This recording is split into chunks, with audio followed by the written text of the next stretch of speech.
Hey everyone, welcome to this webinar on how to effectively invite someone on a pilgrimage weekend or probably any other Curcio renewal based weekend that you would like.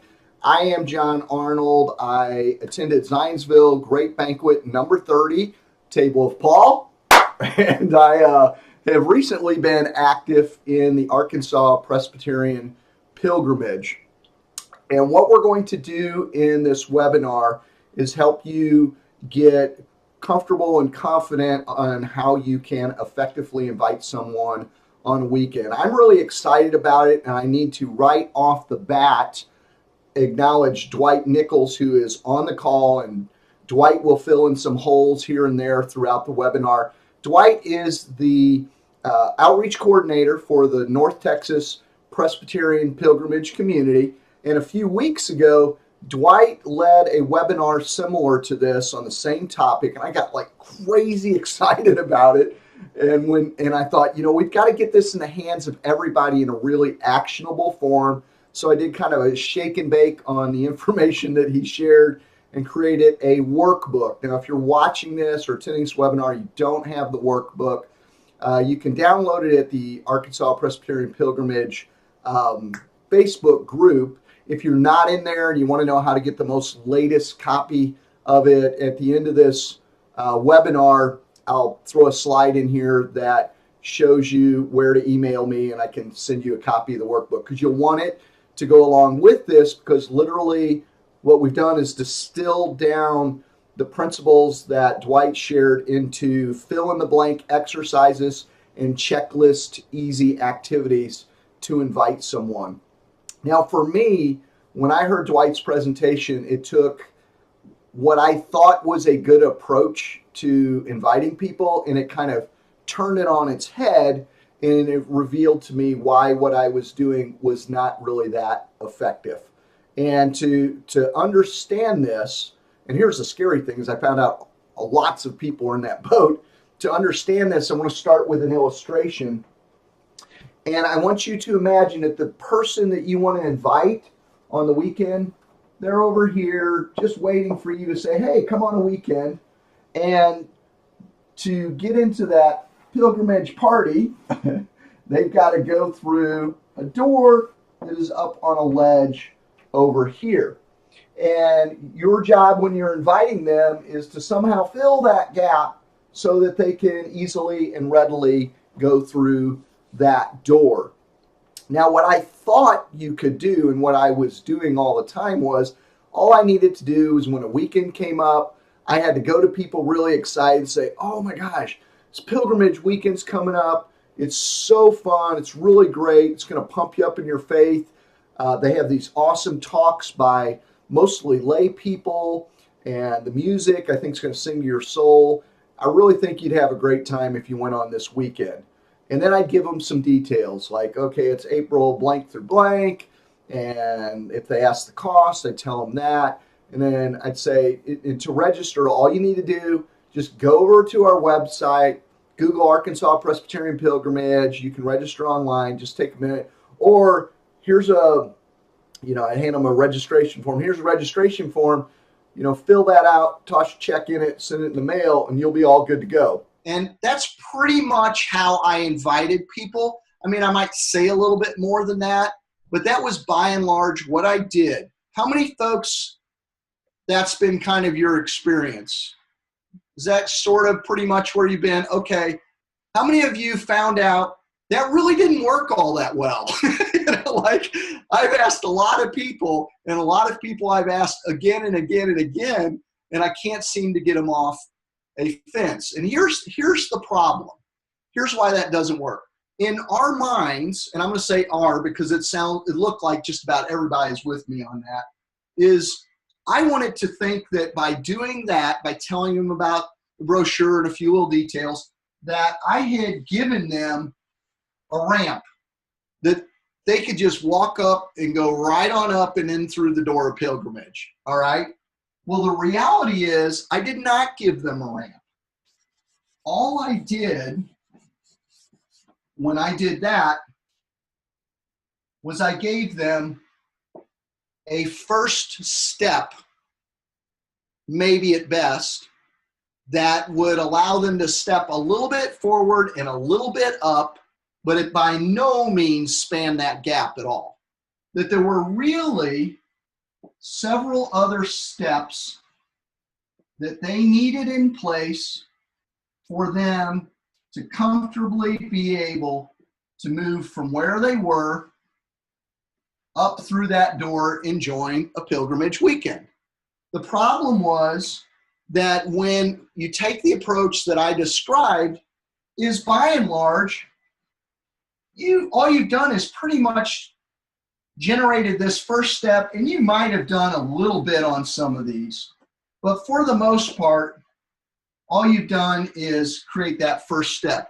And this is kind of what I would describe, Dwight described in his presentation, for those of you who weren't there, as sort of scatter. There's what we call scatter shooting, I think was the term used, Dwight, and correct me on that if I'm wrong, where we throw newsletter announcements, brochures out there. We might do like a minute for mission on a Sunday morning. And we think that once we just throw that information out there and they know a weekend's going on, they've got everything they need. And the reality is they have some stages. Everyone has what marketers call stages of readiness that they need to move through to be comfortable. And I'm going to use some marketing language. If that bothers you, I want you to kind of suspend your judgment around that for a little bit. I don't like using marketing language because it tends to be commercial oriented, but it's really about behavior. And at a baseline, I just want you to understand marketing as how do you effectively offer something to someone so that they then feel compelled to act on that because they see the value of what you're offering. So you're offering something of value in a way that then they feel compelled to take action on. Think of marketing in those terms for the sake of what we're doing here. And our offer in business, the offer would be you have a product you want them to buy, and their response is to buy it. Well, for us with a pilgrimage weekend, our offer is this amazing weekend that can change their faith, change their relationship with God, change their life. And the response is for them to hopefully sign up and attend. Well, going back to this image, all those scattershot methods, and just kind of going, hey, here it is. These are the details. I hope you'll come. It pretty much only gets people the first step, which if you have the workbook and looked at it yet, in those stages of awareness I'm going to share with you, the stages of readiness, the first step is just awareness. And by and large, mostly that's all you've done. You've made them aware of the weekend and aware of when it will be and maybe where it will be and how much it'll be, and maybe a little bit about what's going on at it. But in terms of them having an affinity for going on that weekend or a desire, really all they have now is you've removed a gap in their knowledge about it. But they're probably not in a place yet where they're earnestly interested or desiring to go. You might have stoked a little bit of interest as you talked about some of what goes on the weekend, or you share your own enthusiasm about it. You might stoke a little bit of those other things. And those other steps, and this is what we're going to kind of give you tools to move people through these. The other steps that people have to go through are they also have to move through interest. I kind of call interest the tell me why phase, tell me more phase. When you get someone who's starting to ask questions, they're moving into interest or the next step, which is desire. I hope this is readable. Please tell me it is, somebody in the chat. And then finally, they will take action. So they have to move from being aware about something, they have to have some interest in it, some desire, and then some action. And so, for example, I'm going to change paradigms for just a moment, or the focus for just a moment. maybe it'll help give a little clarity. Like if we were trying to get someone to come to the church, when they find out your church exists and that you have worship on Sunday morning, and maybe where you are, you have filled a little bit of their awareness gap. When they start moving through interest and desire, they may have questions about what's going on, like, is that the church where they have an AA group on Wednesday night? Or is that where that Boy Scout group was? And you begin to fill in some gaps to where they start to understand who you are and what goes on there. And if that touches with, and highlight this in your brain, there's my little yellow chalk highlighting it in your brain. If that touches with a need in their life, then they'll have desire around wanting to do something about that. And we're going to tonight kind of provide you a threefold movement that will cover all of this. And it basically boils down to giving people clarity, providing some motivation, and getting obstacles out of their way so it's easy for them to register. So we're going to provide clarity. We're going to kind of stoke their motivation and desire and get things out of their path. And before we end tonight, lest I forget this, when we get near the end, I want to close up with an illustration. And you all go, John, you didn't tell us about the elephant if I haven't talked to you about an elephant at the end, okay? I don't want to forget that. But let me pause for just a moment and see if there are any questions right now that y'all have. But can you see, I'll ask a question because there's a little bit of delay while we're waiting for yours. Do you see how we're missing the boat when we only provide what we were doing before and how we were inviting? That there's a lot more that a person needs to go through. And it's just not realistic to think that we give them that little bit and it's going to get them up to here. Now, here's the good news, okay? While there are 4 steps here I'm showing you, it doesn't mean you have to do 4 times as much. We're going to show you a few simple things you can do and add to what you were doing before that will fill that gap pretty readily. It's not complicated, and I'm not trying to make it complicated. I just want you to understand the bottom line of this is it's unrealistic to think that we hand them that one step. Some of them will jump to here, but most of them won't. So let me see if there are any questions or comments before we go on. Dwight says, Billy Graham was master marketer, meaning that he intentionally, effectively was able to bring tens of thousands. He fulfilled the Great Commission much the same way we're called by. Absolutely. And he really broke things down to something step by step for people. All right, well, let me get this out of our way and we'll dive into how is it then that we begin to fill this gap. And the key is that most of what we've been sharing with people, when we share details about when and where the weekend is and how much it costs, we're mostly providing them with what marketers call the features of something. But we're not talking to the benefits.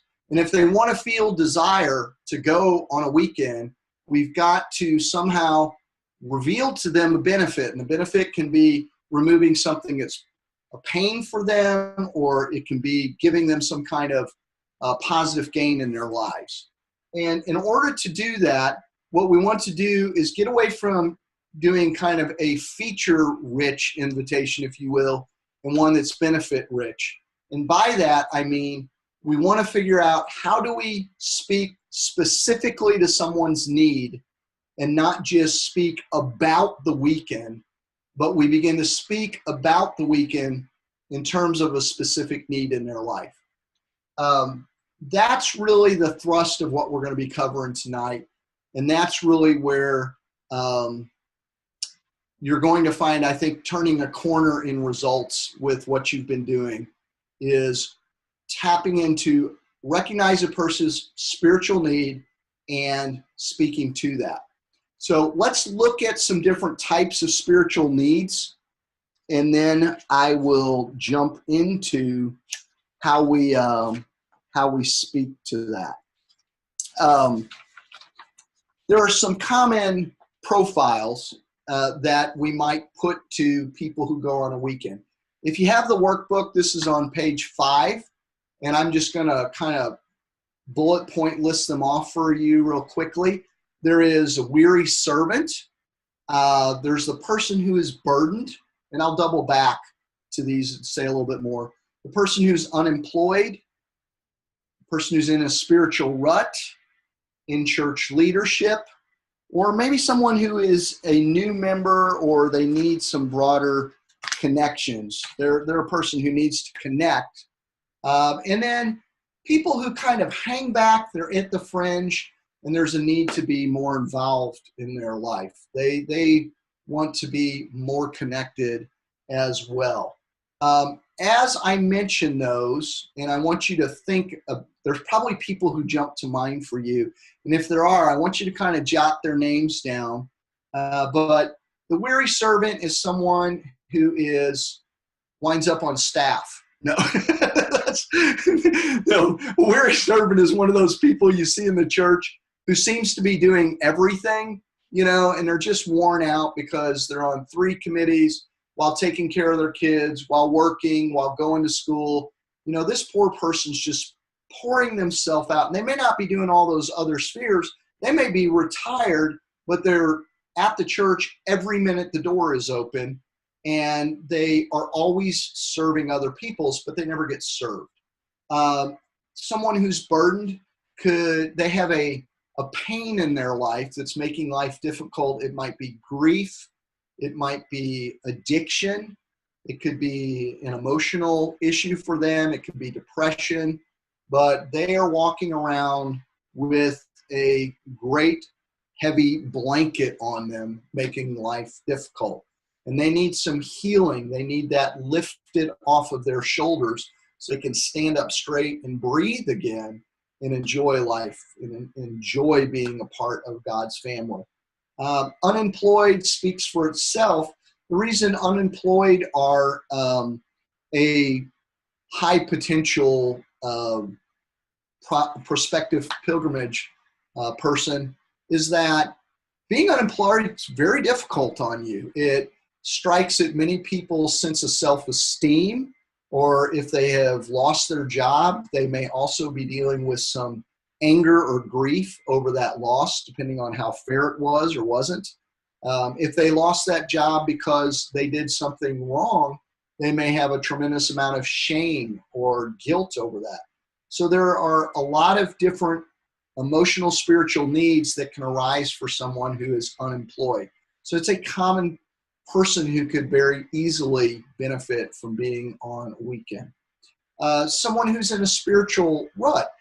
They may be very regular at church. They may be even very active. They might show up for Sunday school and Wednesday night family suppers, but they have gotten themselves in just kind of going through the motions. They're sort of in a status quo with their relationship with God, and they need to be reinvigorated and reconnect with God and bust themselves or have God bust them out of that rut, so that their faith is vibrant once again, and it's growing and it's alive. Someone who's in church leadership, they can be profound influencers on other people. And also, if you're specifically talking about pastors, they many times are also a weary servant.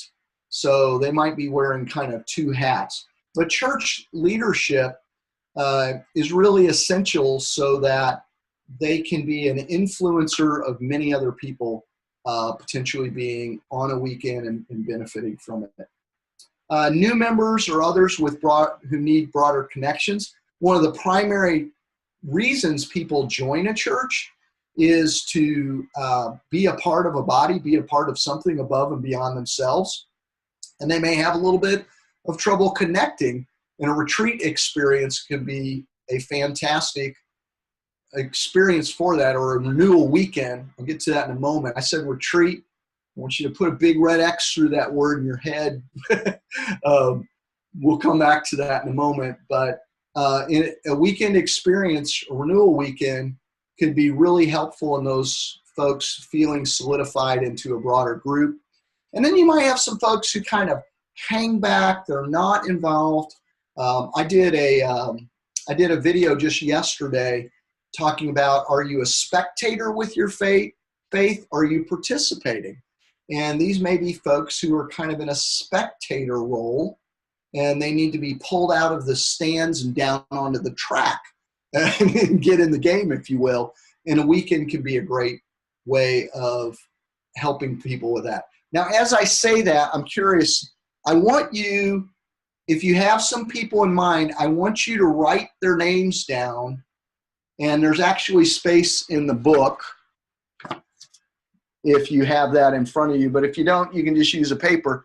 I want you to write their name down and the profile they are and what the need might be there. And then you'll see feelings. Let's take one of those. Who has someone in mind? And it doesn't matter to me whether you do or don't. Just give me a first name so we can talk about it. But somebody give me a first name of someone they have in mind and what profile you feel that they are in. And these are not the only profiles by any stretch of the imagination. I'll give you folks a moment to respond. Shelby, weary servant. Okay, Clay, what are the feelings that go along with being a weary servant? How might that person be experiencing life right now? We'll see if we can put a picture of that. And other people could chime in if you have weary servants, and other people can share different names and roles. Shelby has a husband who is a little bit of a burden at home. He's self-sufficient, but he does require care and feeding. And she is on most of the committees and church leadership. She's the piano player for the church, and she's just at the center of pretty much everything. And she's got a ton of hats. She's a caregiver, which in and of itself can be a full-time job potentially. But even if she's wearing that on an infrequent basis, it's one that's really demanding. What are some of the feelings? So what's she feeling probably? I would imagine tired. Yeah. What are some other feelings? And other people can chime in. She may not want to let her church down by being away and not being able to cover the piano, not being able to. Yeah, she's got a sense of obligation going on. Yeah. A feeling. She could potentially even at times feel trapped in that. Because there may be times where she just goes, I would love to do that. There's no way I can do that. Mm-hmm. Teachers, mothers, caregivers, losing the joy that should accompany service. Yeah, there's a lack of joy. There can even be, I would go so far, because I've been this. I've definitely been the weary servant. That was my profile when I went. And you can get to a place of even resentment, be burned out.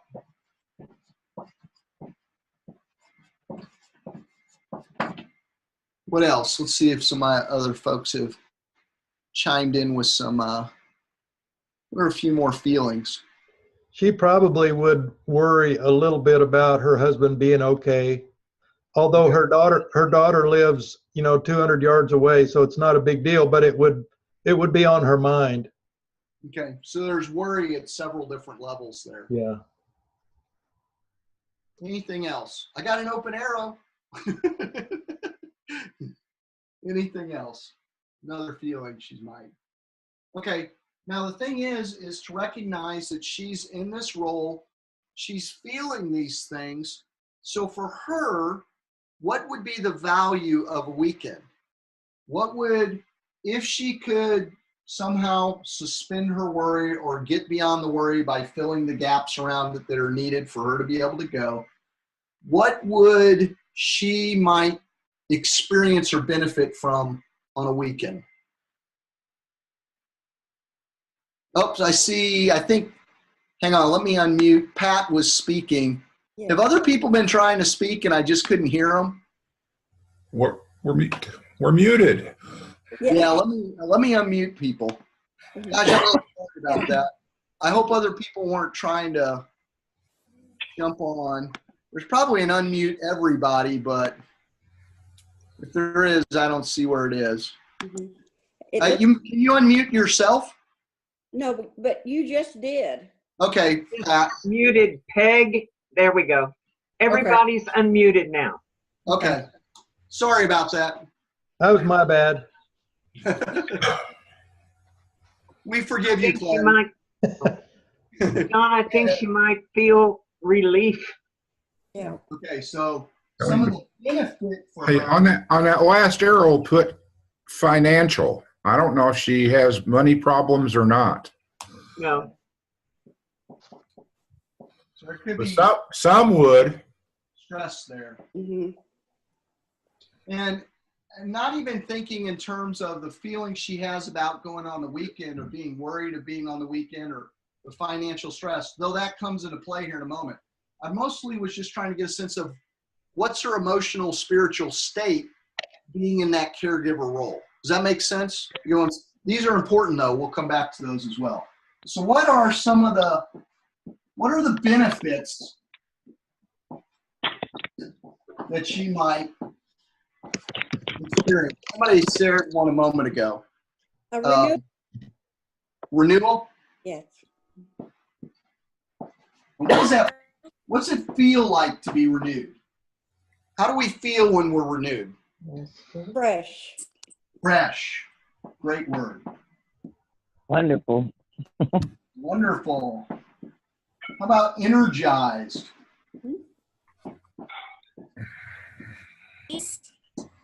Spirit filled. Spirit filled.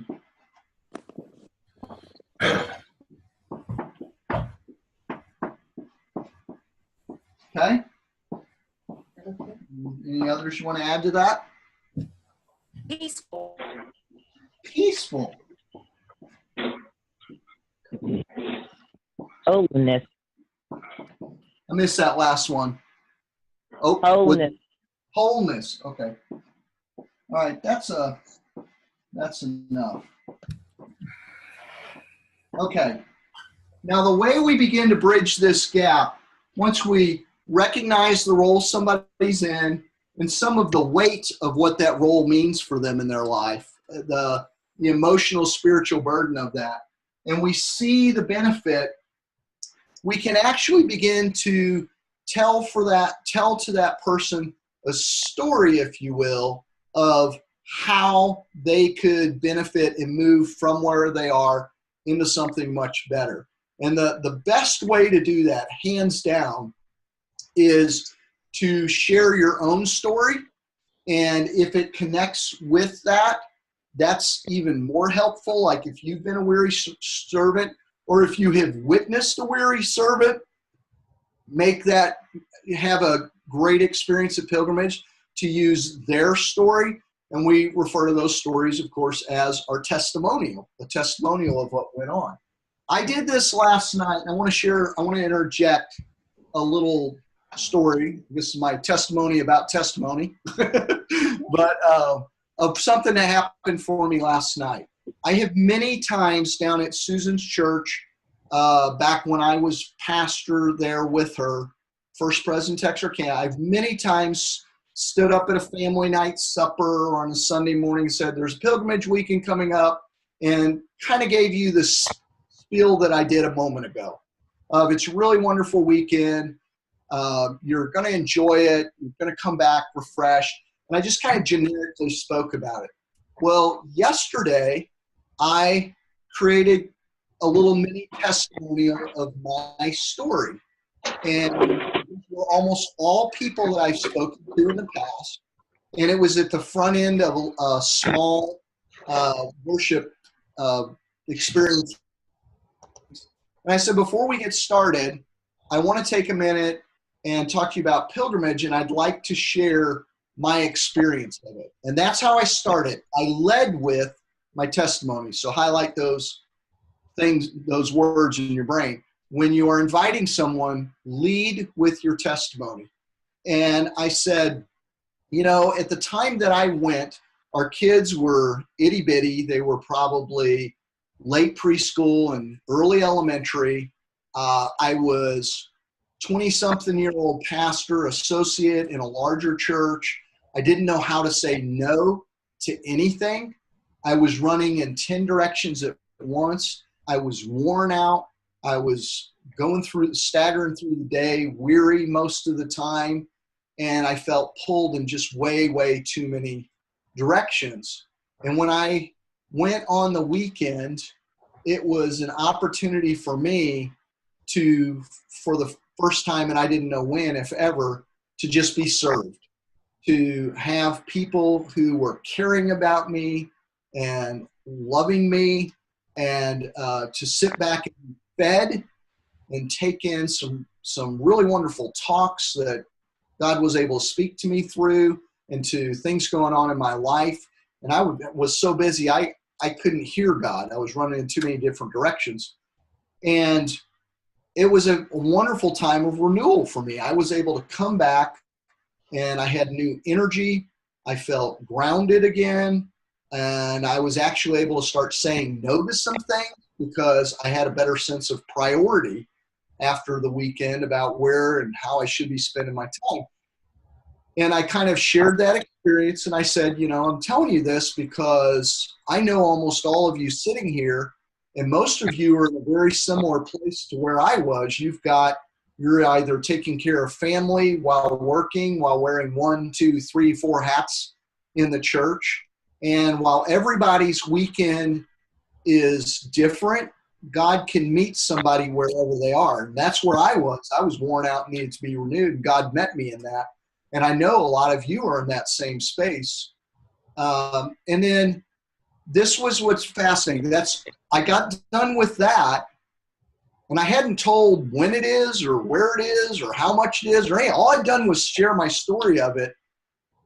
And something huge happened that was so different than any other time that I had tried to offer pilgrimage to people. And that was, it immediately became a conversation about it where they were expressing interest and desire. Completely different. Normally, when I had come up and I'd just given my feature spiel of there's this great weekend that's coming up, and this is when it is, and how much it costs, and where it is, I would get done, and people go, okay, does anybody have any questions? I'd get nothing, and we'd move on to the next announcement, and that would be it. Well, what happened when I shared my testimonial, before I even could get into other stuff, somebody said, well, how long is it? Isn't it 4 days? And I'm like, yeah, it starts on Thursday, and we get together, and we have a little lemonade party so we can kind of meet and mingle with who's going to be there for the weekend, get to know each other. We have worship every day. And then I started walking through the weekend a little bit, and then they wanted to know, well, how much is it? And then somebody else asked, well, are there scholarships available? And then a participant from the last weekend that ARPP had was sitting there, and she was just chomping at the bit. Literally, she's doing this with her hand. And I'm like, yeah, Chris, what is it? And Chris goes, and you will have the most fun you've ever had. And we all started laughing. But it was and I didn't have brochures or anything with me. And they were all headed to a class afterwards, and I ran in and printed them, and I came in. And normally when I've had brochures and I said, hey, if you want one, let me know or whatever, I've set them up there, they just sat there. Well, when I went into class following this presentation, this invitation of them, and I brought those in, I handed them to Susan thinking they'll be able to pick them up afterwards or whatever. And people immediately, about 3 of them, reached across the table and said, I need one of those. Give me one of those. And so completely different experience. The quality of that experience was so different than my normal pitch, if you will, my normal invitation. And all I had done literally, and we're going to step beyond this, I'm going to layer in a couple other things you can do. All I had done was share my testimonial and lead with that, and they wanted to know more rather than sitting there trying to figure out if they have a conflict so they can say no. Which is, honestly, I know that's where I am 9/10 of the time when somebody brings something to me like that.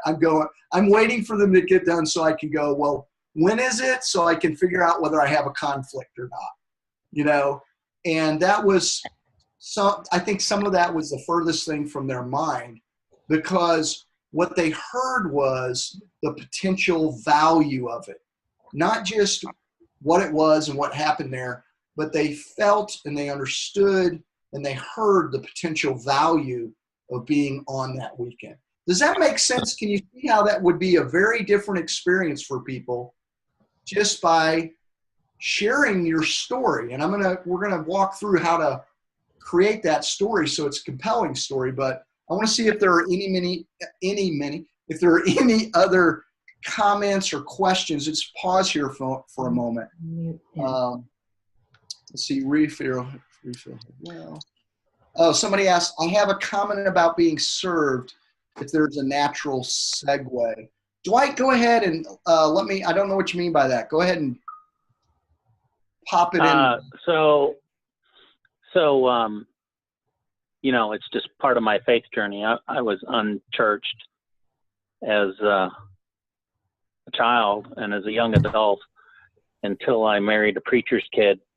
And I'm sorry. and started to get involved in the church at that time, and then had children and was baptized when my son was baptized. So that was 25 years ago. And I've always been a heck of a helper. I always had been up until that point. If you would have taken a strength assessment, I was always willing to help.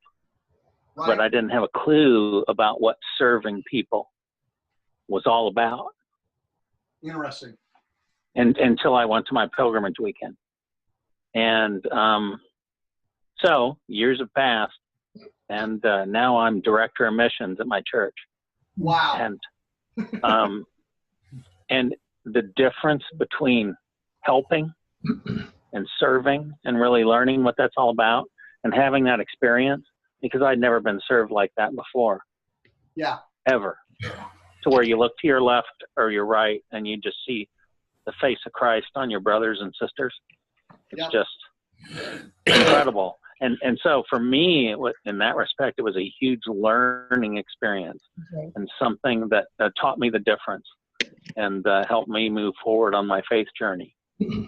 Yeah. Well, it's like what happened for you was, and this is a word that could be very helpful, is it was redefining.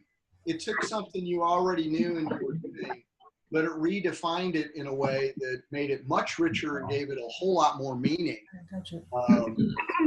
and passion around it, is what it sounds like. Am I capturing that correctly, probably? Absolutely. Yeah, yeah. John, Yeah, go ahead. John, I know you're going to get into developing testimonials, but I just wanted to plant a seed that for me, I took a look at your workbook, and it's got the method to develop your own testimonial, and I did that. I developed mine, and I used that with the person as my intro, as my lead, and then I followed some of the other techniques that are in the book that you and Dwight have talked about, and it just works. So I just want you to know that method of developing the testimonial was the key for me. Okay, well that's a perfect segue, because I want people to know how to build that. One of the problems, one of the errors when I was just doing the one block, if you will, one step, is I would talk about how great the weekend was, but I think what you're going to see is, what you really need to do is help someone see and understand kind of a narrative arc of what happened for you and how transformational it was. And it's important, you're going to see in a moment, because at each point I ask you, how did you feel? How did you feel? I keep pounding on this. What's that feel like? How do you feel? There's a reason for that. There's a couple reasons. One is that we oftentimes make the choices we make based off of the energy behind being willing to take action is based off a feeling we have, and then we justify it with our minds. Or sometimes we do talk ourselves into it. But I listened to one marketer, and he said, you give people when you sell something. He was talking to men. He said, when you sell something to men, they will make that decision based off of their feelings, and you appeal to their feelings when you're selling that to them, but you have to speak to their intellect so that they can go home and explain to their wife why they did what they did. And there's a lot of truth in that, where we make the decision based off of something oftentimes at a major gut level. I mean, those things are tied together, but then we kind of rationalize or explain it. We need verbiage to be able to say, well, this is why I did it. But there was a gut desire or feeling that was really giving it the energy and the motivation. And that's why the feeling is so important, is it's the power behind the desire for someone. And there's also this. If let's go back to our little illustration here of a ledge and our person.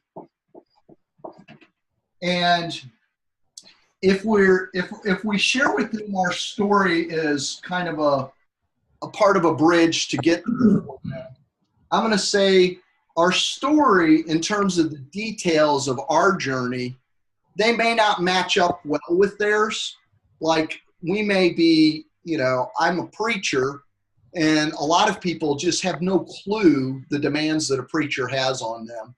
And I can talk about having to be at a zillion meetings and all that, and they may not be able to resonate with the particulars of my story.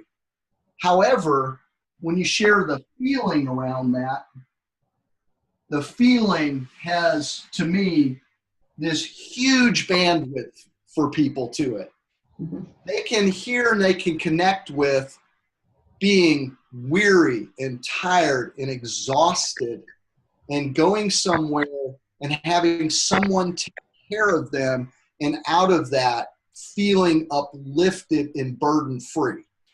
Whether their story is anything like mine, if they can see that emotional arc and connect with it, and it's very powerful. I used to lead a recovery ministry in Hot Springs, where we dealt with, we ministered to folks with chemical dependency, but we also ministered to anyone with hurts, habits, or hang-ups that made their life unmanageable. So we had people with depression, we had people with anger management issues, grief, all kinds of different things. And every week we alternated between a lesson and a testimonial. And while many people learned profound things in the lessons, what helped people recognize and understand the spiritual need in their own life well enough to take action on it, the thing that helped people go one day, I'm depressed, or I'm an alcoholic, or I'm a meth addict, or whatever that thing is that they recognized they were, inevitably that always happened on testimonial nights, because they would hear someone else's story and they would see themselves in it. And the thing is this, when you tell the story of going on a pilgrimage weekend, they not only see themselves, but what you're doing when you tell them how it made an impact on you, they are seeing hope and they're seeing possibility. And there's one other thing I want to add in here that's not in the workbook, and that is, in just like whether they go on a weekend or not, if you can see their spiritual need and acknowledge it in a way where they feel understood, it is a powerful, a healing, and a grace-filled moment just for them to have that happen for them. Because sometimes all that, like, what was her name a moment ago? I forgot her name. Shelby? It was Shelby, yeah. Yeah. Shelby, many people, in whatever their burden may be, whatever profile they're in, oftentimes feel alone in it and feel like nobody gets it. And I'm the only person who has this. And it is a really powerful thing for someone to look at them. And I could see it. I got full body nods out of people last night when I just said, I know that many of you are in that place right now of feeling pulled in too many directions.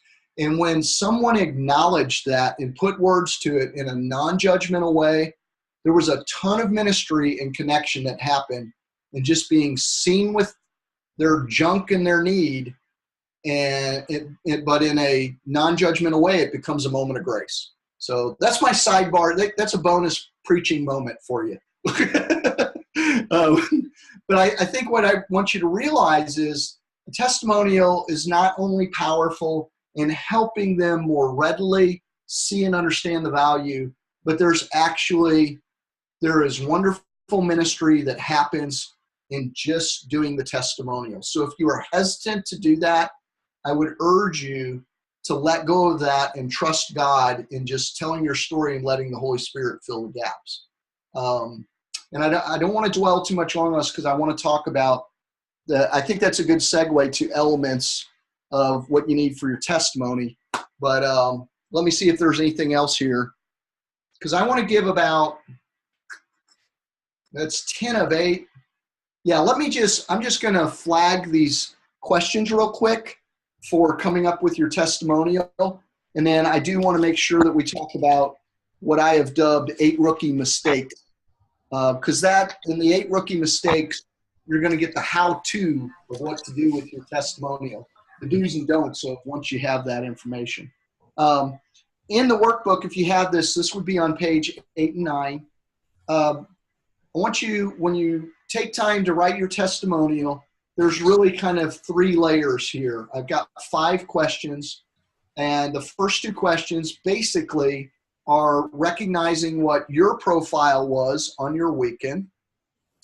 It is trying to, as clearly as possible, capture the feeling of what it was like to be in that place.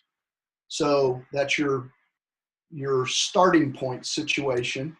Then the third question is really about your experience of pilgrimage.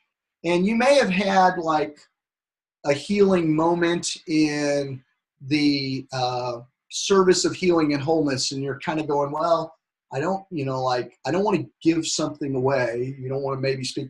It's okay for you to speak about that in a way that is kind of specific, but not a spoiler. I mean, you may want to say, like, one of the things that happened for me on the weekend is we have worship every day. And during worship, God took this burden off my heart that I had been carrying as I prayed with one of the folks on the weekend.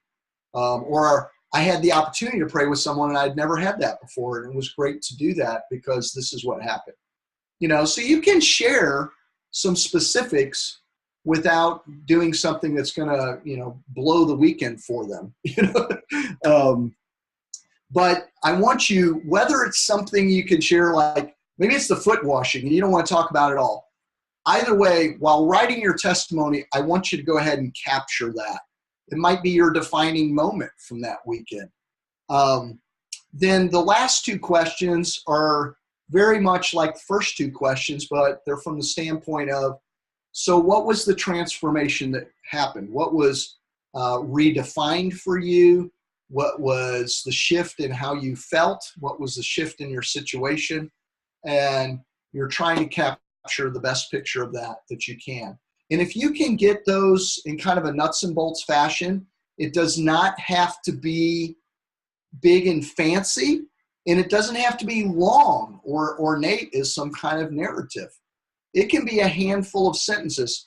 I used in the book, booklet, I wrote the introduction using that, and this is just an example of using it outside the context of pilgrimage.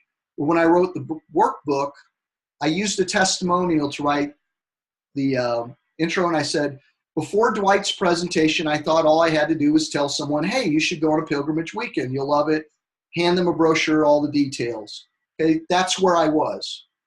Boy, was I ever wrong. I couldn't understand why all of my joy, enthusiasm, encouragement didn't translate in them saying yes. It was frustrating and discouraging. That's how I felt. through what you were about to learn, I came to see how completely backwards and ineffective the approach was. In fact, the next day I put it to work, the tried and true strategies Dwight shared, and got immediate results from someone. So through what I learned, I had what I knew flipped over, and I learned a new approach. That's what happened for me. And the next day I put it to work. I got an immediate yes, and finally having someone eager to attend felt fantastic, and you could do this too. So you see all those elements, and that was 10 lines, so it doesn't have to be complicated. And the big thing is in it, it doesn't matter whether you're a writer or any of that garbage. The Holy Spirit, if you do this prayerfully, the Holy Spirit will fill any gaps there. I've been preaching for 25 years now, and I can't tell you how many times I've walked in a pulpit and I've shared a sermon and have somebody come up to me and go, I heard exactly what I needed to hear today. And then they started to explain to me what they heard, and I thought, I didn't say that. Glad you heard that, but that's the Holy Spirit. And the same thing's going to happen with your testimony and your invitation. God's going to use what you do, and through the Holy Spirit, he's going to connect the dots for them. Okay, any questions around that? Because I do want to hit on these rookie mistakes and then just lay it wide open for discussion or questions. And I'm going to hit these rookie mistakes pretty fast and hard because it's 5 of 8. I think did you list the call as an hour and a half, Clay, or I don't know how it was listed, and I don't know what people's expectations were. You're muted. Hang on a minute. Oh, go ahead. I don't know that we ever said the time duration. Probably people are expecting an hour to an hour and a half. Yeah. Okay. Yeah. So we'll try to wrap up content within the next 15 minutes or so, and then I'll stay on the line for however many questions we have up to about 8:30. If we're done before then, we'll jump off. But one thing, John. I sort of have a little question, okay. and Dwight may want to chime in on this too. I don't know, but my testimonial is like everybody else's testimonial. It's different than yours. It's different than Mary's or whatever, and my testimonial won't really relate to that weary servant that I mentioned earlier. So just relating a testimony to somebody who's in a different place than me is a little bit of if you or Dwight either could spend just a second on that. Okay, I'll start by responding, and then Dwight, I'm going to ask you to fill any gaps if you see any there. I'm glad you brought that up, Clay, because the other thing is sometimes if the spiritual need is different than what yours was, you may not necessarily lean on your testimonial. You can also be a witness of what you've seen for someone else who's in a similar place. So if you have been on a weekend, like for example, I know that Dwight's story, that it had a radical impact on his marriage. And he said, while I wouldn't ever describe it as a marriage retreat or couples weekend, it created a lot of renewal within his marriage. And if someone's in that need and you've been talking with them because things are strained and that's a spiritual need, you can share somebody else's experience and be able to say, for me, it was a weekend where I went through all kinds of renewal because I was worn out. I'm concerned about you, and I think it would be great for you. We've been talking about the struggles you're having right now with your relationship, and I have a friend, another participant who went on the weekend, and I can't tell you your experience is going to be theirs, but I know that for them, they got what they needed to be able to move forward and take a step forward in that. And so you can take someone else's story or testimonial if you're aware of it. The other thing is you can also, if these profiles, like let me pull one. I think you can still speak to need and just say that I could see where for you the weekend you might experience this. Okay, so for example, if you have, let me pull somebody out of here. I'll just pull a burdened one. Like I have one member of my church right now. Her husband died a little over a year ago, but I still know she still has some painful moments around that. And she is also a bit of a weary servant. I think there's been enough time passed since that death that it's not premature by any means for her to be going. But I think I could witness to that for her and be able to say, you know, Betty, you were saying the other day that how much you miss Keith. And the weekend at Pilgrimage might be really helpful for you because I have seen a lot of people go on it and experience some release and some things that they're struggling with moving forward on. You get the idea of what I'm saying. I mean, I haven't had the opportunity to give thought about someone specific, but you understand where you can just acknowledge where they are and acknowledge the potential of what could happen for them. So I think you can even speak to their spiritual need and offer hope and the value of pilgrimage for them, even if it doesn't resonate with yours. And I'm going to let Dwight chime in. And while he does that, I'm going to run over and close my door because my dog came in and knocked the door open, and now I can hear ambient noise. So Dwight, go ahead. I'll jump in. Moment. So, as it relates to personal testimony and then also witnessing, you know, John is exactly right. I mean, my personal testimony is one that I share because I think it's a great example of how pilgrimage just has this way of meeting you wherever you are on your faith journey. And it's amazing. And those of you who have staffed know and have seen how that happened. And it met me in a place to where I have a personal testimony, but at the same time, it's not necessarily, it doesn't fall into the kind of category, you know, that as John has outlined and what I've said before, it's like profiling in a good way. Well, so, you know, my personal testimony is, you know, about the way it affected my marriage. And if we're not running too long, I'll share that quick. I mean, if you want, because I've done it a bunch of times, and it might show people, you know, how it works. You know, I'm pleased to do it. So, you know, I mentioned earlier another example which would be helpful. So go ahead and do that, and then we'll wrap up with rookie mistakes. Go ahead. Okay. So, you know, as I mentioned previously, you know, I was unchurched until I met my wife, and knew that after being with her for a while and meeting my father-in-law, who was a pastor, it was clearly the right thing to do. And you know, even the faithless know the difference between good and bad. And by the time we had our children, you know, I was warming up to the whole idea.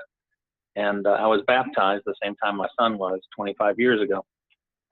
And so then I started my faith journey, you know, and I was at ground one. I often think in my mind, I picture it as a board game to where I was starting, you know, at the go square. And you know, the fact of the matter is that my wife was already 3/4 of the way around the board. And as I was creeping along and discovering, you know, my faith and how it could change my life, I felt at sometimes like I could never catch up to my wife. And there were other times where I felt worse because I felt like I was holding her back. And we attended the weekend and had a common encounter with the Spirit. something that I'd never had before, but we had it together. And it was like I drew the card on the board game that said I could advance all the way around, to the next player. And so I went, 3 sides around the board and landed on the square with my wife. And she and I have been able to walk hand in hand on our faith journey since then. And I've told that story hundreds of times, but it still touches me. And when I share that with people, I'll tell you, there's people right on the other side of the phone that are weeping about it. And if you're talking to a husband or a wife, maybe, it seems like to me when I think back on it, it's usually when I'm talking to a wife that wants her husband to go too, I'll share that story and they'll just say, I'm in, because that seems to be the nature of it, that the husband is always trailing the wife on the faith journey. And I just can't even tell you how many times that somebody has been weeping like I am now on the other side of the phone, hearing that. And then again, they say, oh my God, I so want that for our marriage. I so want that. Mm-hmm. And they just will immediately say, he'll be there. I'm going to be there, but I'm telling you, he'll be there too. And it's done just like that. So that's the example of a personal testimony. And again, I predicate it by saying I would never describe it as a couple's weekend or anything else. But that was the effect it had for me. And so that's just how powerful it can be. Yeah. And that took what, maybe 3 minutes or something. But yeah. So powerful. I don't think that was more than 3 or 4 minutes. And I think you can clearly see the, I said narrative arc, if you will, of what happened for you. You gave us a real clear picture of where you were and what that felt like and how painful that was. We could see and hear it in pictures in the head from what you were saying. You gave a wonderful image of what happened for you of going around the board, and that was a great image of, and this is what happened on the weekend. And we could hear your emotion shift even in telling the story of what a fantastic place you were in after catching up and being able to walk side by side by side.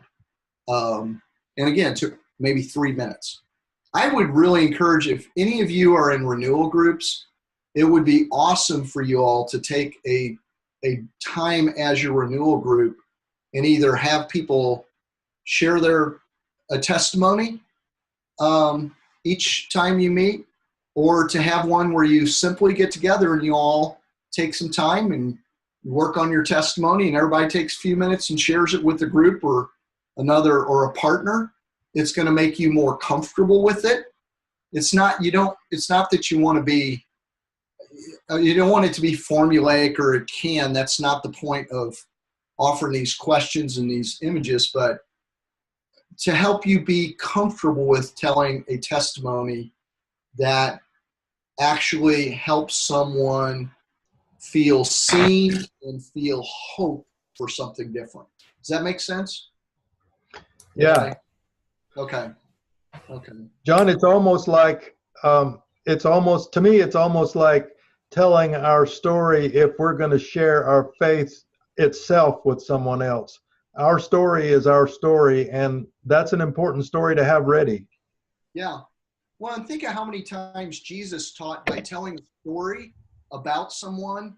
There was a man who did this, and the audience was obviously the man. They get to the end of the story and go, oh, that's me. Or, yeah, that's me, depending on the story. But yeah, absolutely. Well, I want to wrap this up. Hello, I have something to say. Yeah, jump in there, Ron David. Well, I don't know if we're missing a boat here a little bit or not, but Okay. All these different circumstances you're talking about that these folks are in, Yeah, they're in a different relationship of where they stand with how much God actually loves them. I was one of the ones that took the jump in one whole jump. No one had to convince me. But I went there thinking I understood just how much God loved me. Boy, was I wrong. When I left, I knew. Yeah, yeah. And if you could put this in part, because all of them is going to be questioning, where's God right now with me? Right. How much love does God really have for me? Everybody does that all the time. If all these testimonials will have a little bit of, when you leave the weekend, you will know how much God loves you. That will work for 99% of the folks. Am I wrong there? No. Good. I don't think so. I think, I'd probably put it in terms of what a greater understanding they would have of that, knowing that. And that was the testimony of a pastor I know. He had been a pastor for probably 30 years at the time he went. He said he had preached the grace of God 100 times, and he went and this guy was a stolid Scandinavian from Minnesota. They drink coffee and they don't emote. That's the only time you'll ever see one of them emote is when the coffee runs out. And that's it. And then it's not pretty, but he found himself literally weeping in his pillow on the last night just because he was overwhelmed by the love of God. Now, I was one of those who melted down at the weekend, but language like, you'll know how much God loves you by the end of the weekend, would not have moved me. Something else, it took something else to move me. So I don't know that language will move 98% of the people. I think in addition to our own testimony, though, it can add to the effectiveness of it. I think the one concern I'd have about that particular language, Ron, is that the assumption is that they don't know. And they don't know they don't know. That was me. The person you're talking to probably feels like they really get God's love and don't have any clue at how much deeper it can be for them.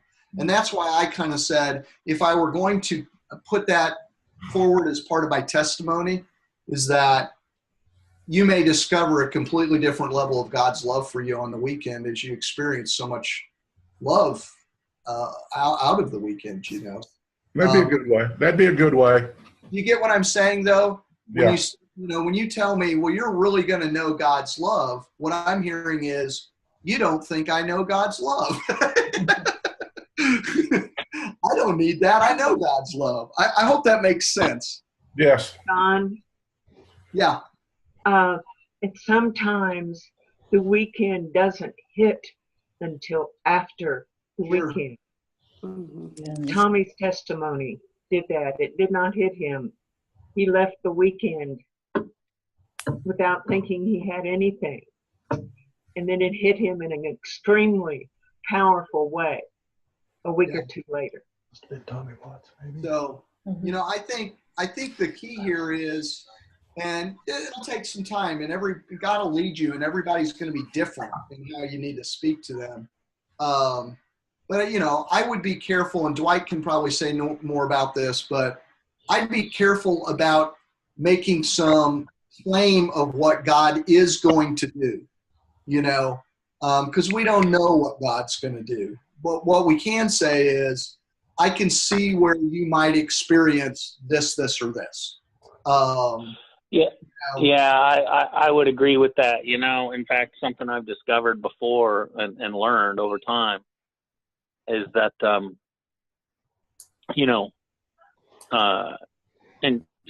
it just is what it is. So I've talked to a lot of older couples and stuff. Yeah. And when I was first starting doing it, I was just so giddy about it. I would say, holy crap, come to this weekend. It'll change your life. And you know what they would say? Hey man, we don't want our life changed at all. We're alive, we're kicking, we're breathing, we're together. We don't need no change. Right.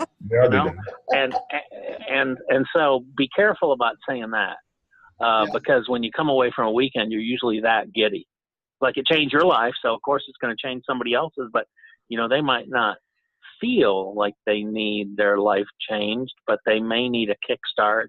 They may need to have a weekend that makes them feel loved or served, or all the different things that we've spoke of. So be cautious about absolutes and whatnot. So yeah, that's definitely one thing I would say about that. But I would always come back to, if you share your own testimony or you bear witness to what for all practical purposes would be someone else's testimony or experience that you've seen at a pilgrimage weekend, that's sincere and it's authentic. And those are the kind of things that will, tug on someone's heartstrings in a spiritual way. And people want for that. They want authenticity. They want to feel God's love. They want to share it with other disciples.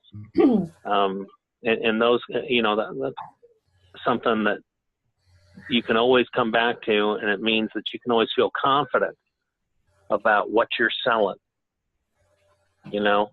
Yeah. It's, hey, how many times in your life can you just pencil out a weekend on your calendar and sign up for a close encounter with the Holy Spirit? Are you kidding me? I mean, that doesn't even happen every Sunday at church. In fact, I'm sorry, John, I know you're a pastor, but you could go a whole year without that happening at church on Sunday. Yeah. And you can just sign up for it and go to a weekend and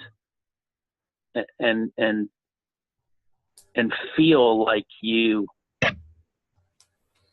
think it should feel every Sunday and every day and every morning when you wake up. So anyway. Super. Thank you, Dwight.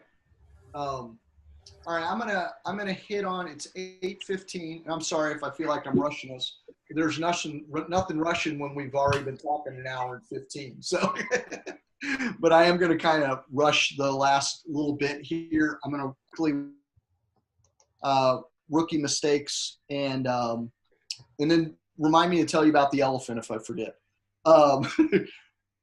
These are started at page 11, and these are mostly kind of some practical do's and don'ts as you begin speaking to people. And the first one, and this was straight out of Dwight's mouth, really helpful, is don't refer to pilgrimage weekend as a retreat, but as a renewal weekend. And I'm going to give you just the quick skinny on these things. The bottom line of that is that retreat's a loaded word, and you might be confusing apples and oranges by taking on that language and applying it to pilgrimage. While it is a retreat experience, I've been to all kinds of retreats. I've been to youth retreats. I have been to prayer retreats. I've been on study retreats. And that, for me, I know is a loaded term. And depending on what that person's experience is of retreats, they're going to immediately equate it to whatever that thing is. And that may be good or that may be bad. You just don't know. It's far better to speak in terms of a renewal weekend. And the other thing is, going back to features and benefits, when you say retreat, that's purely a feature word. It means being away somewhere for a while. But when you talk about a renewal weekend, you're immediately speaking in terms of value, because you're talking about what could happen for them. So it puts some character to the weekend. So if you're doing that, try to start scratching that out in your head and get rid of retreat language and replace it with renewal language. The second rookie mistake is starting too late. In general, starting a couple months out is really helpful, as long as that doesn't overlap with a busy period like the Christmas season. You want to wait until you get over those kind of high program hump times for people's lives. so that you're not competing with a bunch of noise. But to me, the two main reasons you want to start early is, first off, realize you might need several conversations for people to make those steps.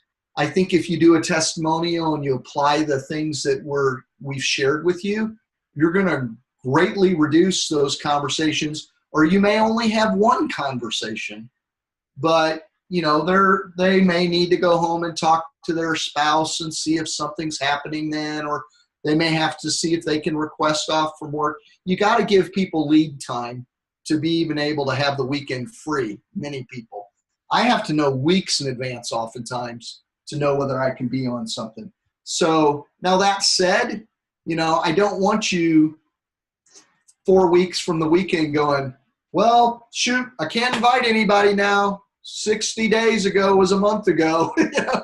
You may end up inviting somebody 2 weeks before and the director wanting to smack you. I don't know, but you gotta move when the Spirit moves you. But ideally, if you can get out ahead of things, both for their planning purposes and for your ability to allow some time to go back to them if that's necessary, that's really, really helpful.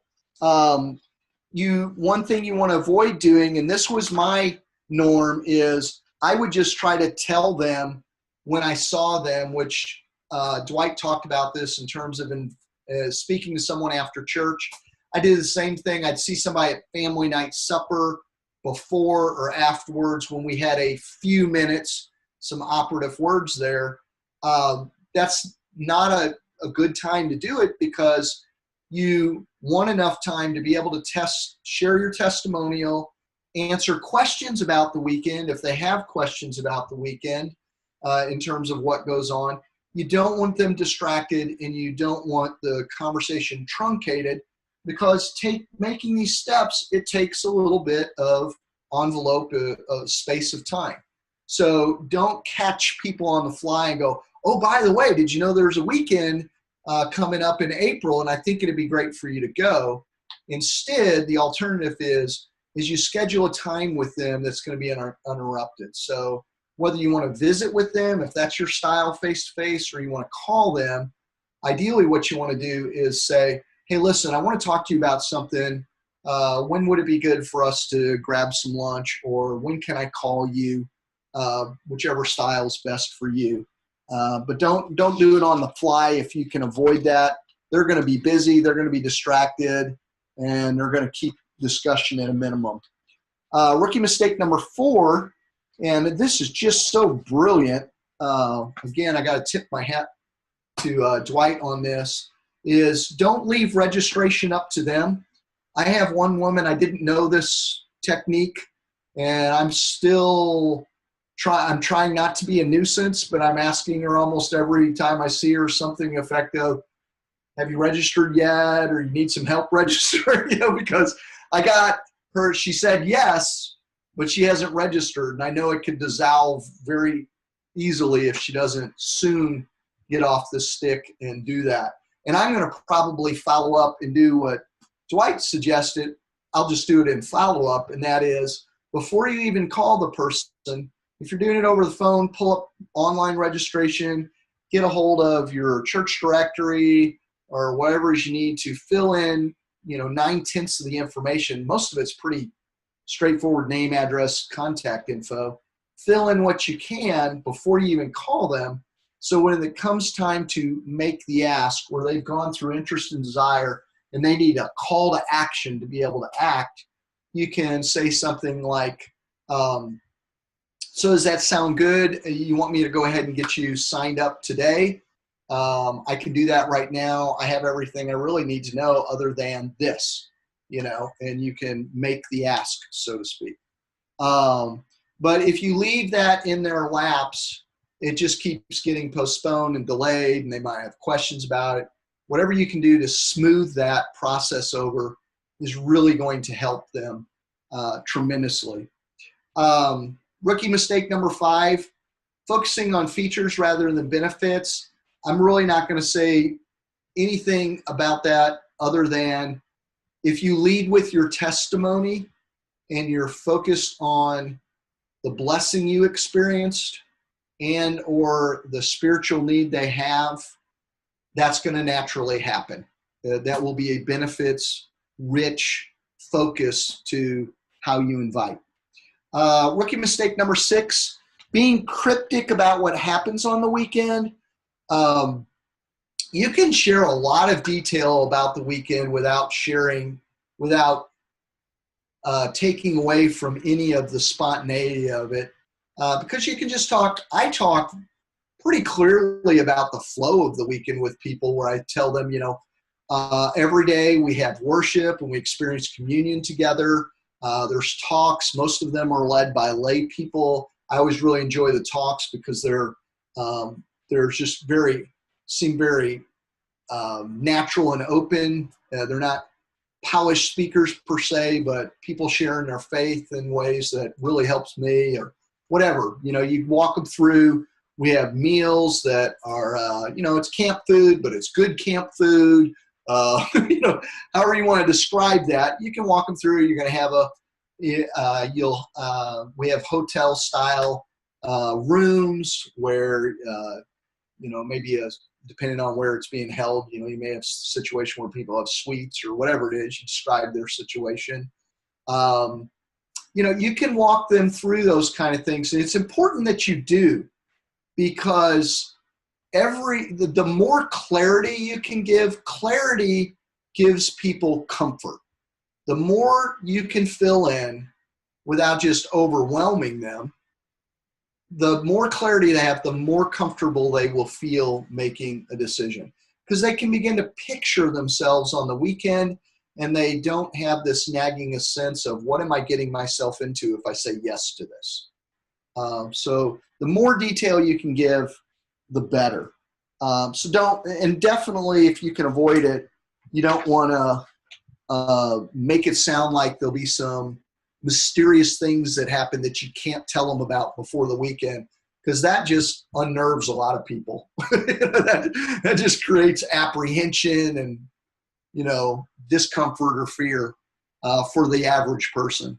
Rookie mistake number 7, pushing to yes too quickly. Allow your conversation to unfold. I think as you get more experience with this, you'll be able to recognize there's some tells where people are. When people start asking questions, they're moving around, they're slopping around that interest desire.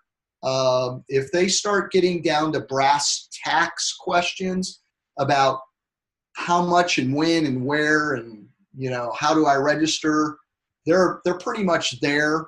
They just need someone to say, hey, how about I help you get signed up? This is all I need to know. I offer some sample lines that came straight from Dwight in the workbook. And you can test those waters with things like, how's it sound so far? Do you have any more questions? I have most of what I need to know. You think are you ready to go ahead and sign up? Whatever. I offer some of those in the workbook. Rookie mistake number 8, and this is brilliant. I can't believe I never thought of this. And that is just asking the simple question of, is there someone or is there anyone that you've thought about going with you? Would you like, who would you like to go with you? Or any kind of question like that. That's just brilliant. It's so simple. And even if they don't answer, you sow that seed and they'll start thinking about it. The woman that I use this stuff for said yes, and she's working out registration. I came back to her a couple days later because I didn't know that when I did it the first time. I just said, hey, is there anyone you think you'd like to go with you? And she's like, I'm not sure. I thought about so-and-so. And, we began to have that conversation, and I'm going to talk to some of those people. But that's just a fantastic way to multiply your results very easily. Number 9, giving up after someone says no. Now, I know most of you on this call, and I know that many of you have somebody you have asked maybe 20 times, literally. Like I know some of you are in a small church with a small pool, and you keep going back to people and keep going back to people. There's two things I want to flag in that. First off, if you have not done a testimonial with them or tried some of these other do's and don'ts, I would say when you go back to them this next time, adjust your approach and incorporate those things and see if that doesn't have a meaningful impact. And you may even lead with, I've asked you before, but I don't think I have ever shared with you my experience, and I'd like to do that. And then share it and lead with your testimonial. See if you don't get a different response. It may not be an immediate yes, but I'll be surprised if you don't see more interest or desire there. So apply some of what you've done here and persevere, because sometimes the spiritual need is not felt enough for them to be willing to take action around it, or it may not be there. There may not be I think there's always a spiritual need for people, but there may not be one that they're heavily cognizant of, that they're ready to respond to. And sometimes it takes an event to trigger people into action. They have to have kind of a tipping point around that profile they're stuck in, where they're like, man, I got to do something different. We need those tipping points. And sometimes what you've been doing in the 10 other times you've asked is you've been positioning pilgrimage and you in their minds so that when that precipitate event occurs, when that switch is tripped because of an event in their life, they're in a place now where they go, oh, maybe it's time for me to do that thing. And that's okay. And you don't have any control over that. So being cognizant again of those needs, speaking those needs, and recognizing God will call that person on the weekend that is the weekend they need to be on. And that's not our agenda, that's God's agenda. He's probably going to use us to do it, but I shared in the workbook, and I'll repeat this, it was a couple weekends ago. I went with someone and a participant at the end when we had closing, and she stood up and she spoke. She shared how she had been asked by Bill Seitz years ago at Westminster, and we started adding up years. She had been invited 13 years ago and had been continued to be invited by various people for 13 years. And the time wasn't ripe until that 13th year, and then she had an amazing and a profound experience of pilgrimage. That was God's timing, not our timing, and that's okay. And but I imagine, I was talking with Dwight earlier, and I think I said this in the workbook. I did say it in the workbook. Imagine if someone had given up the first time, or what if they had given up in the 12th year? I've asked 20 times, I give up. John Dwight mentioned that he wanted to say something about that. Oh, go ahead and do that, and then I'll wrap us up. Okay, am I unmuted? Yeah. Yeah, you're good. Okay, so I'm unmuted. So this goes all the way back to the beginning, where what John was talking about is making a list and being coordinated with the rest of your fourth day at your church. Because I can tell you, if you're working on somebody who's taken 12 years to go, and it's pilgrimage time, and everybody in your fourth day community over the course of 2 weeks asks this person if they're coming. There's no bigger whip in the world. And pretty soon the person is just going to say, you know what? Oh my God, please don't ask me again.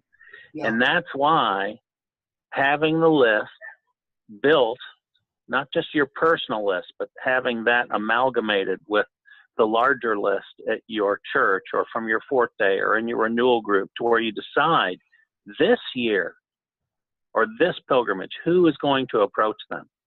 Well, you know what? That person just joined choir, and I'm in choir with them. And this is a different angle now, than the person who was in their Sunday school class last year. But whatever you do, oh my gosh, be coordinated. and pick the right person, whomever that may be at the time, to approach them about it using all the techniques that John has outlined. But, oh, geez, be careful about it, because you have no idea how quick it can become a total whip if 10 people on 2 Sundays in a row are asking someone, oh, man, did you sign up for the pilgrimage? You know, so you're doomed to failure if that happens. So Yeah. be coordinated. That's what I have to say about that. Yeah, I know me personally, if I get too many people coming at me, I'll dig my heels in just to dig my heels in. You know? And I don't think I'm alone in that, you know, where it's just like, oh my gosh, you know, leave me alone, people. And you don't want that to happen. I'm glad you threw that in, Dwight. Thank you so much. Well, at the end of the workbook, and we don't need to go through it, there's a checklist. The only thing I want to say about that checklist is the whole point of that is to get very intentional and start having a plan before you of what you're going to do and when and how you're going to do it, and literally walk through it step by step. Over time, it'll become natural to you and you won't even have to think about these things. But I would encourage you to print out the checklist and literally go through it box by box. Now, the first box has about 6 or 8 things where it talks about scatter shooting methods. Don't feel that you have to have all those boxes filled in before you can move on to step 2. You can make your list right now, even if those things aren't in place. In fact, if nothing's in place on step 1, you could start at step 2 and be moving through that in personal invitation. But it's helpful. Step 1 is all about creating a broader blanket behind the scenes that is doing a lot of the awareness work for you, so that when you go to them, hopefully that block is almost visibly in place in the community, to where you're not starting from square one. So take some time and go through that. I mentioned that I want to talk about the elephant, and I'll close with this. There are some guys who wrote a book called Made to Stick, and I don't think it's originally them, but you can Google the elephant, the rider, and the path, or some combination of those 3. Elephant, rider, and path. And I don't know that I can draw one of all that, but we'll do my version of an elephant here. He's going to be there's my elephant, all right? Let's put a rider on here. Here's my rider. We got a little lead going down to his elephant. And let's give him a path. I said earlier that there's kind of 3 things we wanted to equip you to be able to do to provide some clarity, some motivation, and get things out of people's way so that they can easily and readily say yes. And everything we've done this evening is designed to do at least one or all of those 3 things at once. And there's some guys that wrote this book called Made to Stick. I think their names are the Heath brothers. I don't think this is original to them, but they talk about when you're helping people with changed behavior, that there's kind of 3 elements to change for us. It's as if we are a rider on an elephant trying to go down a path, and essentially they described this rider as kind of the mind directing what's going on, and the elephant is kind of the heart and the desire around what's going on, the passion. And the path is what they need to do to act on that. And everything that we've done has tried to address the full spectrum of that. Clarity gives people the details they need in their mind and their intellect to say, this is why I'm doing this, and this is why it's a good idea. The feelings and emotions that are touched by testimony and by seeing their need and accepting them in that and offering hope really fills their heart and is the driving force behind them being able to move forward or not. If that elephant doesn't want to go anywhere, doesn't matter how much the rider whips it, it'll just sit there. It's that heart or passion has to be fed to be able to move. And then little things we did open the path up, like, for example, making sure that you filled out as much information around registration for them as you can. Letting them know that there's scholarships available if finance is an issue for them. Maybe there's a personal need, like they're concerned that they won't have anybody to take their kids to the Saturday soccer game. And if you can say, hey, listen, I can take the kids. I'm not going to be on the weekend. I'll gladly help you out with that. Whatever it is that makes it easier for them to move forward and say yes. That's really what we're doing here, is we're offering clarity, removing those obstacles, and motivating their heart to be able to take action on that. And I think that's just a wonderful illustration. We could do a whole night just on it. But we need to wrap up. We're at 1 hour and 39 minutes. Can anybody believe? I feel apologetic that we took that long, but it didn't look like anybody was nodding off, or that you didn't look like you picked up your phone and started playing Candy Crush. So has this been helpful? And would you like to do this kind of thing more often? I call it supplemental training, if you will. You can either offer some immediate feedback, or you can message Clay or I, and we'll make sure we get this replay posted for everyone. Anybody, Dwight or Clay or anybody, really want to throw any closing comments? And if not, we'll wrap up with prayer here in a sec. I just wanted to thank John for putting this together in portable format. You know, I can talk about this all day long and have for many years, and but wrapping it up and putting a bow on it in terms of a document, you know, I hope everybody realizes this is transcendent to the Arkansas community. And, you know, I'm from the North Texas community, but, you know, there are many communities across the United States that can use this information. And again, I just want to thank John for packaging it up and putting a bow on it such that it can help countless communities move on, because believe me, your community, my community, many that we think of, we're not the only people sometimes struggling with attendance and keeping the river flowing. So thank you, John. You're welcome. Yeah, and I'd like to add too that Go ahead. I'd like to add too that it's if you take an increased in participants, which I believe this will really help, really make a difference, and couple that with holding on to participants as they come through the weekend and hooking them up and retaining them in fourth day so that they're more active. I think what you've done, John and Dwight, will transform at least the Arkansas community. I can't say about the rest of the world, but I think it has the potential to transform us completely over a year or two. That'd be fantastic. Yeah. Does everyone feel more comfortable and competent at asking someone? Yeah. Yeah. Okay. Yeah. Good. Then I will, when I go to bed, I'll check off mission accomplished today. So that's what I was hoping for, that you know, as it says, it's a guide to comfortably and confidently be able to invite someone. I think we all want to do it.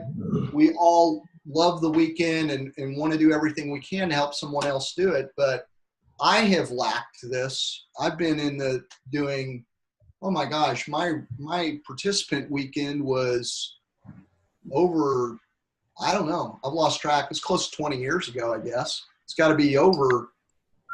Yeah, it's got to be almost 20 years or more. I didn't know how to do this. I can't tell you how many weekends I've been on. I didn't know how to do this until Dwight shared with us, and I'm delighted that I could take it and maybe put it in a little massage the edges to make it readily actionable for folks. And give me feedback as you apply it. Let us know what works and what doesn't work. Or if you get into go, oh, I had no idea to do what to do with this. If we don't know, we'll do what we can to figure it out. I know Dwight's open to help out at any time. I know Clay is, and I am. So, all right, well, let's wrap it up. I'm going to put you on a spot. Clay, would you mind closing us with prayer? Do you mind at all? No, I wouldn't Okay. mind a bit. Thank you. Lord, we thank you for being here with us, and where we're gathered, we know that you're here. And we thank you for sending Holy Spirit to guide this presentation and to guide each of our hearts and minds to hear what you need us to hear. Now, what we ask is that you help us take next steps and move forward with applying, putting together our testimonies, making our lists, and moving forward with all of this great knowledge and putting it into action. Once again, we thank you for souls that are willing to serve, like John and Dwight, who have given so much to this. Thank you, Lord. In Jesus' name, amen. Amen. All right, everybody have a fantastic and blessed evening. Looking forward to seeing you soon, hopefully on a weekend. Yeah. All right. Thanks. Bye-bye. Bye-bye. Good night. Everybody, bye.